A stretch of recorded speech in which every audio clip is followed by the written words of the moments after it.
Joy lungo pasal tha sang vunga Chen somli pasarina Ziak tu MS rote riang von trai joy Chumi tu thuanai kham chuan loi bol khotlang mi pui chu lal tua lama anin pango zial tup maya soinon ngai hau lovin anti turan chiang tlang boka an phur hle hlomani mi puyan kim khata mo ti chuan lal ngur lian chu lu ka sanga dingin thun soidap dapa lal ngur lian an thu soizo chuan an ralu pu manda ta chu la chuakin lal tuala chuan an da khom thap mai chuta sang vunga chuan bohla chamin silai voi thum anan ka pa chu vele ahun laya rimoi ro pui ber chu remin lam ma shuai tu sang vunga hnung zui chuan kalrem ro pui chu an rem ta mup maya tlaila maloni chuan an ralu te chu huai senjer tirnan naupang ho ten sa tira an milu tela silai hlo hlanga an phu na chu a ut riam ruam boka chutia an ralu ten lam zo chuan sa lama khai turin nitlak na lam daya chuan an vui ta an ti tur beran ti zo ta ka chuan ni po choilunga chung zona aliam ruai anita valupa thoma chun awlau lavin nula le tlangwal te chuan fatu te chu an pui sapa lalpa se patuele upa khuanga vok pasa chu changel na tharlam tak chunga bu changrum nen an bun pol khuvat vata valupa thoma chun awle lau lavin mi pui chuan dim doi na tel hau lavin changel na chunga bu changrum le sesa voksa ne na in pol nak mai chu an bar ta honga tu manun chan omlo le liam na lutuk nei lova ne na changa ho kha ni boka hemi tuma an ralu ten sang lam zet zong trumdang ai main aro pui mati hial turani lalngur liana meu po e khai kan loi bol tlanga chim do ne tina au chuak hial rengani anti tur beran zo ta ka chuan khotlang mi pui chu tlaile puar takin manin lampan chuan an trin sunga chuti line sang vunga chuan lalngur liana chuan bekbor surin lalngur liana po vaibel pak tual chung chuan alo buve nguta e khai pasal tha hei voina tan chuan khuain min thim nan chu ni titi ta der maya naktuk lama kalzok mai ta cheu baka aral ramatangin iron ho chau lania azana zan chuan kaldu lo mai teu khuwa vardon to lo poni lo chuan lalngur liana nan ti dam thup chuan sang vunga chu an ngoi vanga an lau thu soi chu adik ti na chena neya baka anu chuan ngai ve hle to bok nen lalte thu em chu nial tha hriat lo wangin nia lalpa nangberin chu te ti chuan kan kalri lo mai nge mase nak tuk lama chuan kal kan tum don nia tuisen ramba ka choilungo pok an bi fia pa nge sang vunga chuan han tin aral kungale lai ora point an lo tui ni vea lalngur liana chuan nui deu sukin kapasal tha teu ramle nam mangai na thinlung in thi sena betlat mai lai takhi kadu em chan cheule kadu em chan cheu ponia in patizia chu in phok fu char hle mai thasi kanga khel lovin naktu lama chuan in kaldonia hei voina tan chuan khuwa thimani to maya thim hnuai thil ti zong buena du maya zanin chau chuan ngak hlek tengu miang baka zanin nana chu lengrun sang kai te point momo ve viau toin karinge nuisuk chung hian lalngur lian chuanan ti zawa ralku nga chulo phu deu hukin nui zain sum ti hriat tak chuan leilam bi chuan khur chura lai ora po han uk deu thutin an lal mevin an bei se lo lutuk maya chutia tongkan nei ta ka chuan sang vunga po anui za ve hle ni turani nui zain sum hlei thei si lo soi tur tha chuang bok si lo chu alu thak lo pui hi a hiat nu maya a khayo ti pa chuan ain rin main lalngur liana hnunga chuan an beng thum dot mai le palian le shrol shruk main tia pui bena an ben ta ga chuan lal ngur lian a pokat dor maya ti pa chuan avai bel chu chem leng chu in chiara ani karing box HMH ti pa chuan avai bel chu chem leng chu in an napa dok ta zok maya helai hi kan nui za deuh tlat maya kan kar ta lok teng han ti te han ti te hi mizo tonga hian zia har pol tak nin ka hre thina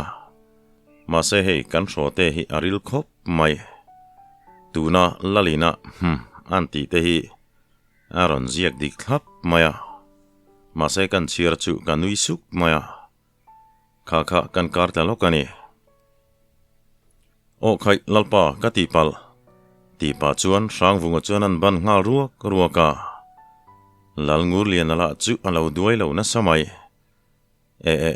in du tak tak ani mo tia an hap chun ni bel sau savin kata don khop cheu ni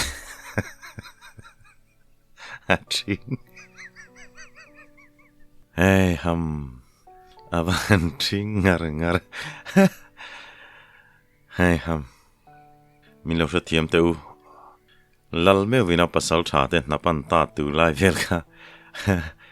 nui lo harani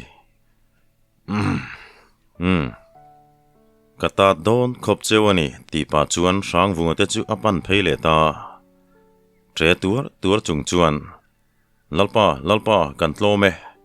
tinan tre ngal hak mai chutia an lal le pasal tharwal te nui huwa chunga lal tualan in koi zar mai chu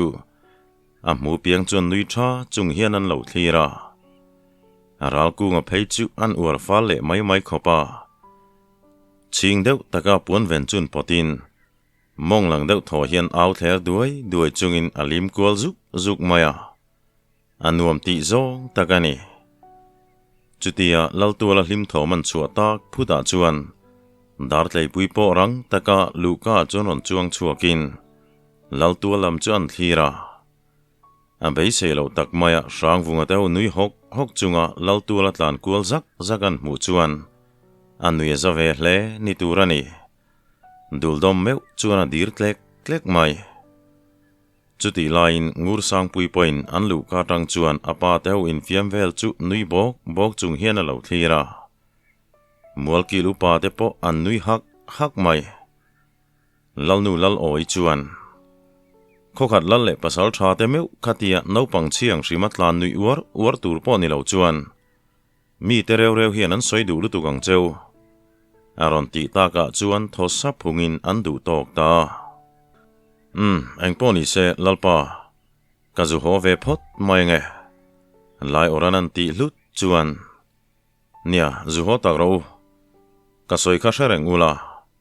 lal ngur li na chuan an ti le shamin nia lalpa kan lo shareng ange inina hian kanon leng zok mai don em ni le aral ku ngan an ti zau chuan lal ngur li na chuan nui hakin iron len du tak lo khamo engemaw thila ba khian iron lang du hlek lo maya takin ron chuang kai fo thin teu hei chemi po kom tura cham thin te mai nia an ti hlut chuan hlim takin anin then ta chuti line luka pui om ngur sang pui ta nero apa thu soi chu heng pasal tha te hian ron ti hloting tak se alo ti ve hle maya engpo ni selalpa kanzu ho phot mai nge alen te po kan laron leng le ma na sang vunga chuan han ti langin ngur sang pui chu an melpa zawa ngur sang pui la chuan mit khap lek lo chuan lo en kiavin sang vunga mit le ngur sang pui mit chu ain tong ta chat mai chu vele sang vunga chuan arang taka amit chu la son ngalin in heravut pa hian khaile thian teu an ti ringota in lampan chuan in zui thlain sang vunga te ho kal liam tur chu lalfanu ngur sang pui chuan en vong mai zan re ngai ni to lo boka sang vunga te na chuan vaibel pak tual chungin engemaw chu an soinak naka an dan pa ngai te in anin hial tran ti le der to mai e khai hetia tom sen reng theipo kan ni lo hi buaina la hian kian an hein a hlop hian min del ut reng mai sia hun thol nei ve zan zana zanin chu dar tlei pui darun sanga kai tengu ral ku nga chuan han ti chuak phongin lai ora po chuan ni e I thu lom alo ti bula sang vunga ro chu engdang soi lo chuan ngoi reng thunga thiana enge ni ta dar tlei pui darun sang kai chu izuam chi anange ral ku nga han ti hlut chuan lalina le na du deuh zo ka ni lo mo lai ora chuan alo ti khawa sang vunga chuan ner nangin ngoite lalin te zong ke ni tan chuan a sang lu e engemaw thila kan kai ti lo chu lu mai mi po ni lo chuan sang vunga chuan alo ti vei muka chu ti lain pisi ki chu tui burzul hat chung hian lo in rolin nia tai te u nulaina te hian leng ve te u in farnu kol thangi te in hi in ti tru hum reng maya hei ke ni phei chu ti mai hi kan ni towa in thian pa hi arang lamain zon pui ngai don ania alo ti ve zau chuan aral ku ngale lai ora chu an phur hle mai adik chiani kanu zik te he sang savoma hian ngai tu du hek lo heti hi kan ni mai sia nakina hian mi fa te kan ti hril hai sei thlon mai don ani hi aral ku nga chon lo ti larin e tai te u chutiang ngote ni ngai lo hetiang in ni wang hian aral ku tain thi don ti na ni lova nakina in ai o tur in thal be tanga chuak hi in nei lo pal mai zo kange pizi ki chuan an ti le chara sang vunga te po chuan anu thu soi chu engemaw kong zong tak chuan dikan tia ani le dar tlei pui darun sang chu kai po mai la ti nia tin lai ora chuan tho thura sang vunga le ral ku nga po ngoi renga tho ve ngalin lalmual veng pan chuan an chho ta naka andar tlei pui ten an thlen chuan kai tren bula chuan an ding khomin alut masatura chuan an buai le ta tunge lut masang tia in nor nak lai chuan dar tlei pui pa upa khuang lal in kai tur chu aron chuaka sang vunga te ho chu in thlasun mel tak hian an lo nui tha mai pasal tha te u in lo leng don ani mo lo lut ro khai kha chemi po kha han ti hlutin chemi hei kan pasal tha ten lo leng don ani mele tina fanu chuan au zui ula chuta zet zong sang vunga te ho zak lutuk ti ngai na shalo chu lelam hoi chuan le an chu vak ringot maya karlawa luka choron rirak rakin dar tlei pui chu ron chuaka kural lo len in tum ve te khielo ho local ro an ti chuan sang vunga te po ngoi rengin an lu ta engemaw chen an thun nu chuan in leng dang po anon lut ve traka nula to ti taka an khat le mak to mai ma se an pasal tha ten thut ve wangin tlangwal then khat chuan nuaman ti chi lo nge ni thut mon ar khuana tanga reilo te chuan engemaw chuan lam siamin an chuak vai ta diaka chuta aral ku nga chuan lai ora chuan kheu zavin thiana voin tai kan sa me kha ka ei lut ka tur lo deuh nge ni in thiar ka du mange anti bul chuan chuti ve tholo tiro vain thirang miang keipo kapum hi nuam thei reng lo mai lai ora chuan lo ti ve lutin anin zui chuak ta a thian te pani chuak tur chu sang vunga chuan an thlir vungin reisu o anti sup chuan lai ora churon hoile tin sang vunga chu an kiai khum deuh suka chutia midang an chuak tak dia ka chuan sang vunga le dar tlei pui chu an pani chau chuan an om dun ta soi turan van hle mai sang vunga chuan mei al chuan en vungin a hui le pup thina mi pa zokin han biang masak lo ngot chu dikin a hresi lo sa le ral ma zam ngai hau lo kha mei cha pakhat mai ro chuan azam che hle thunga tleipui tunlai hi engain tho thina anti ba deuh nuk chuan dar tleipui chon nui deuh se in ele tunlai chu tho tur tak om hek lo le thingphur le puan ta hi ni deuh mai takana kusang vung engemoni te hril tur che ka nei nia anti sap chuan sang vunga chuan phur zet hian enge ni ta alo ti vuta englo nia ka thian nu ngur sang pui son a vei hle mai chea nangla chuan mit sir poin en du lo ni oma eng tinama takai ti chu angai don ani tiang ringot chuan mi fa te om tir theilawang tin lalfanu ngur sang pui na vei dan zong chu dar te pui chuan ariluna deuh chungle acha na riat chak tak chuan a hril fai ta lenga chuta sang vunga chuan ngoi deuh vungin tleipui chu zong chu moi soi du chu antilet khava dar tleipui soi tu hrelo chuan ka deuh hau hian sang vunga chu lo enin abak enge ka soi chuan anga anti tham triak chuan sang vunga chuan khura tleipui anni te chu keini tan chuan an sang lu dewani tlang chang tu lalfa pathatak ala nei ang chu keini angin kan lo chu kha ve ni chuan mi poite reu hi kan soi dona sin hetia kan soi hi idu to kila thange han ti masate te in sang vunga thu soi chuan bom to taka om ang ria ka in ngai ipik taka om dar tleipui om na bom chu asa thia sak ni om takani a tho hok mai sang vunga chuan thu soi lai chu vaibel pak hlat chung chuan an soi zom lea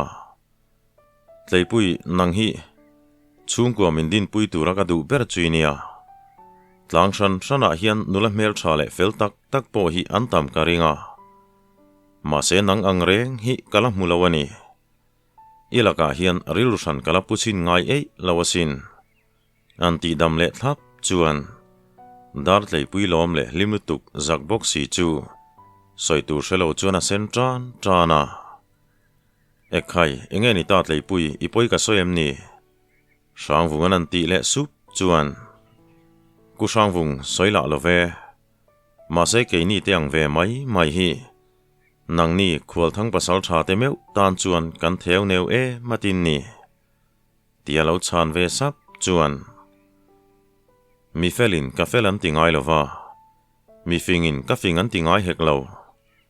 mi hring reng chu an thil ti le an zia eng mi ngen ni a hriat thina kan thil ti le ni na mi ten an hrelawang ti hlau ni om fasana che thin hian bel chian an dol ngai lo sang vunga chuna lo ti let khau mai chutia engama soyan ti sap lai chuan luka chuan rirak rakin aral ku ngale lai ora chu aron nuilu tha maya chu chen in thiar chu sang vunga chuan lo ti hluta ekhai thiana min hra thiam ro hei aral ke hian bei reilu tuka angai na om lo lai ora chuan an ti bora nui suk pa hian aral ku nga chuan enge mole min thiar ve te han ti bulin amoi to kan thut nu chuan leng not ar chu aron khuang ta ala ekhai lanuam viu ma se kan ho hun ta lai oran an ti hlut chuan aral ku nga le sang vunga po tho tharin an chuak ta vuta dar tleipui chuan luka thleng ron thlain zan le lama leng le nge tura in somin anin mang tha ta zolbuk lama po lengi terun sang kai ho valrol te chu an rinak naka sang vunga te ho po rang taka bo belbo liamin an thian te ti chu an zom vea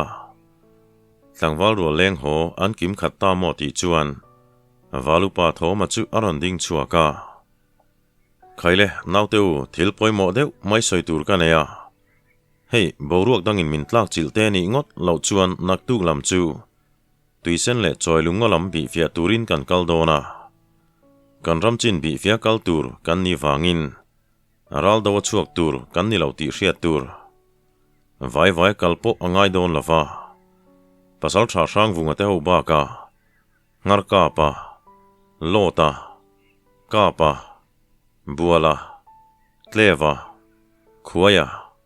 bonga thanga le shewa te kha an vakalanga anni ho bo ro khon da na zirin kanin siam rem le tura ngayang chu chu tha kan ti tlangem valupa tho manan ti char chuan aral kunga chu loin rolin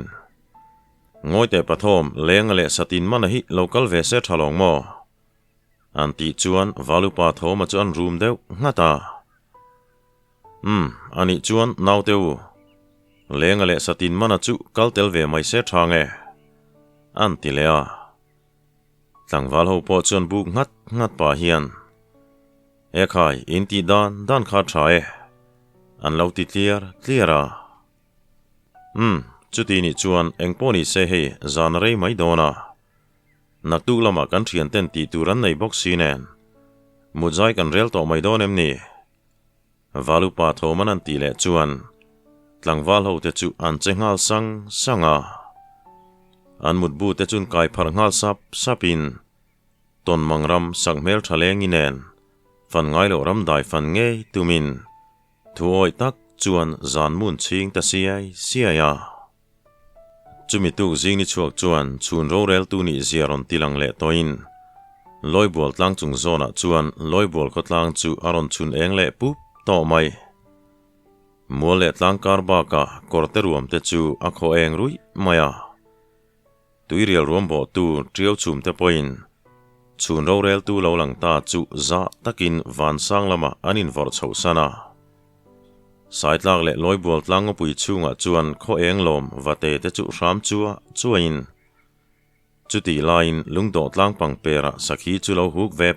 pam boka lungdo tlang in kho top na tuirial ruam thim lai ro chuan varung tho ani om tak te chu lo ram ve karin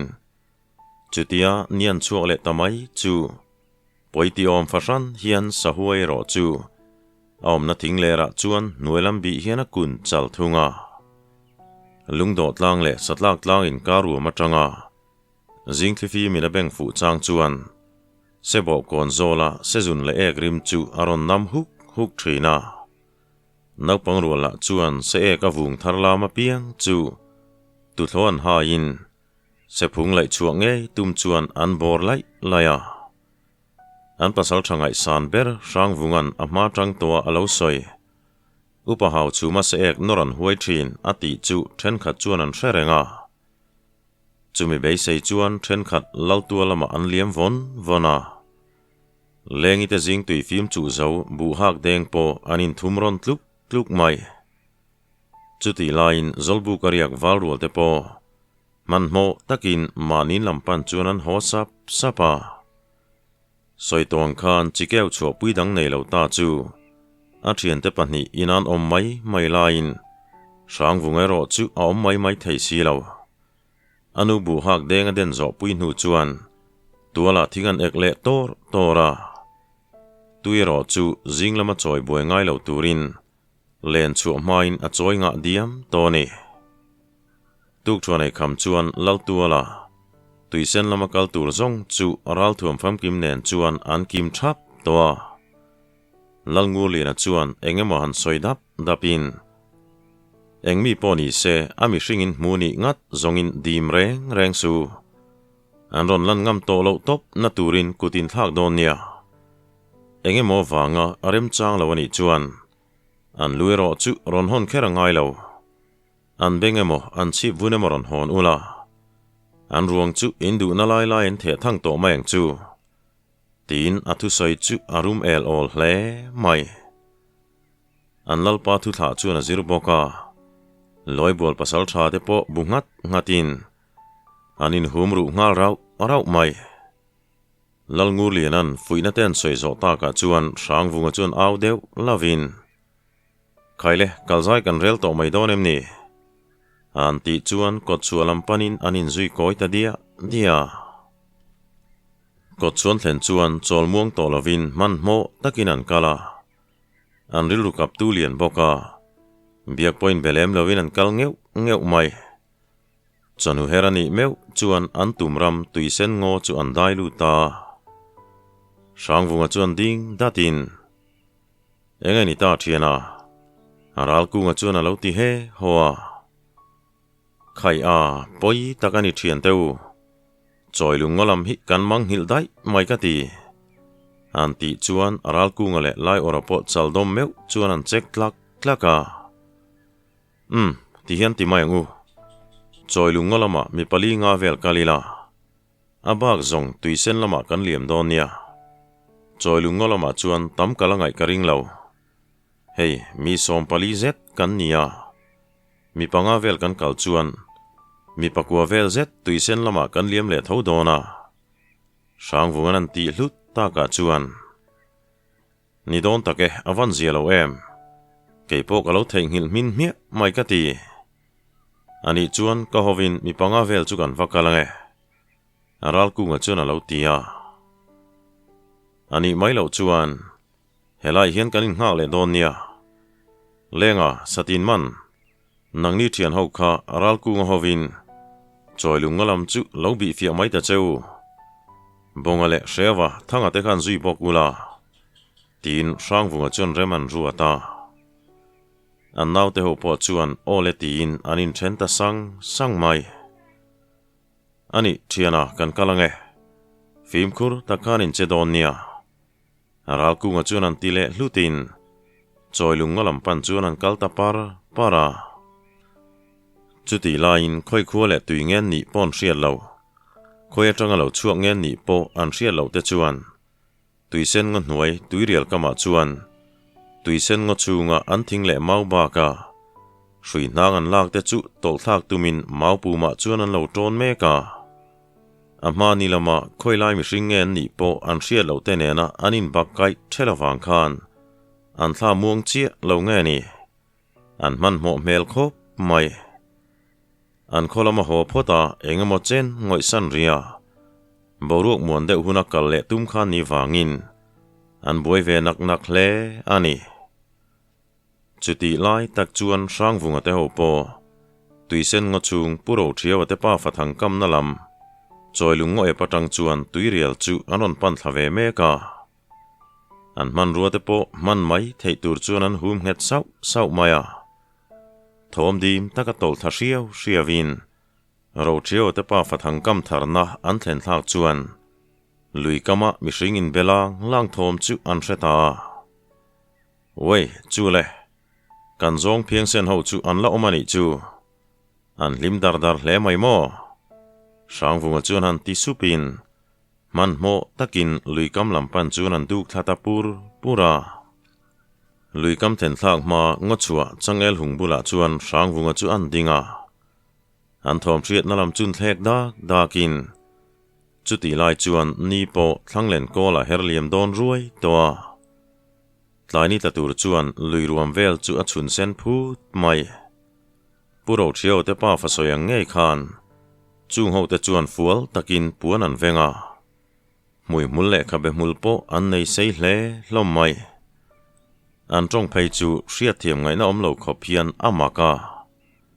Sang vunga meu po chuan makati thlungang ni turani. Ka deuh hau hian changel kungkara tang chuan an thira.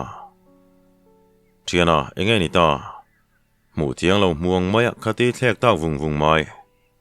Lai oran an ti sar chuan. Sang vunga chuan a chil han lem khulin. Mak takani mak tak thiana. Khu tuila chun ngam phian mai le ngala. Eng ang mi hring nge mon ni le. Anti bula. Khoi mo. Tin lai ora chuan an thlek vea. A thil mu chuan a bara khai hle mai. Makti mel takan thir dawin. An ni tak khumole. Mi hring pon ang lo zo ke a. Anti vei supa. Kaile thian teu eng mi pon ni ro sek. Khu han enula. Thing le mau ba ka hrui nang zo zai te khu. Helai kan ram chunga mi vek ani ti po chianga. Rin ainen thanhem zek mai le ngal. In man ruate kha man mai thei turin in pei ro le. Tian kan bo thangal hukanga. Thal ka tha rualin thalin tha ve don nia. abak chu chemsen ani to mai sang vunga chuan an tile supin an naute ho po an lo bu ve ngata e khai kha khoilam mi ngai ni nga nge mo kan rem ti na lawa kan ram chung thing le maute khatien ron lak vak mai ni ti pa chuan sang vunga tre kham phei chu apuak ngal dot mai chung ho zinga pakhat chu lui kama chuan pai ang thlor hian tui per chuai khop chuan a thlung nga la sang vungan silai so mol lai chuan lai orate ho silai churan puang ve ngal zotin an ngen mu point angen hlo cham lawani ti hriat tak hian chung ho chu rak chul chungin an thal hol maya chutia an be se lo lutuka an chaklama tanga an hriat ngai mi lo ten aron thal tak zota chuan an ka thluk te ti lo chu au ruai chungin tuya chuan an zuang lu ta tuiria lui lian zet maya chuan an lilu bo ta duak mai sang vunga chuan a kol hnam vilik val chunga au thatin chung ho te om nalama chuan a tlan thla an ho tu pa bera chutia tlan thlak ta ka chuan mani ming cha lo chungin midang po chu an tlan thla ve a chu mi te om nalai sang vunga na thlen thlak chuan an mi ka ho te chu an en kuala panni chu an na ka ngen muden na wang chuan nuk thla chi si lo hian thisen nen an lo mu koi zui mai sang vunga chuan an chuk mel deuh runin shep tak cheu chuan aeng nge ni kan ram chunga te in nomin ma ka hetien ron chet vak mai le zong phiang sen ho chu ti pa chuna chilan chak thota an hriat ngai lo an ma ni be tu te chu mi ta pan hi chuan an hlau ani ti hriat tak hian en po en thangam lovin then chak chung chuan an khur hloka kha thiana kan zong phiang sen pan hi chuan nukan la thana nge khatiang chin feldan chu ka thiam zong takani lai ora chuan han ti makin sang vunga pon kiai suka azu ching fel tak te khai an ti sup chuan lai ora chu mi ta pani lampan chuan kal vutin an ngong chu zai sak ta bora thian teu tuya zuang lu zo zai te kha an tla hlum ta ti na nge nia in mu to mi na nge sang vungan an ti chuan nia hei kan lo en zui renga kan mu to hau lo ani saram lilu ang wang an ni maya tin ngar ka ba chuan lo changa mak takani mu turanom zui ta lo reng an bo mi ringot maya bonga chuan lo ti ve boka eng poni se hei kan thim ti chuni to mai sia kan lal point an lu chu ron hon kherangai lo ati khamo helai lui kama hian an ruang te kan phum nial nualanga an bengemo an chi vunemo hi kan hlep mai don nia heng thing le mau te po hi ti hianom ro se an trona shui te ro chu kan sa chat vek don nia hei shui nang te hi an du chuan hon teu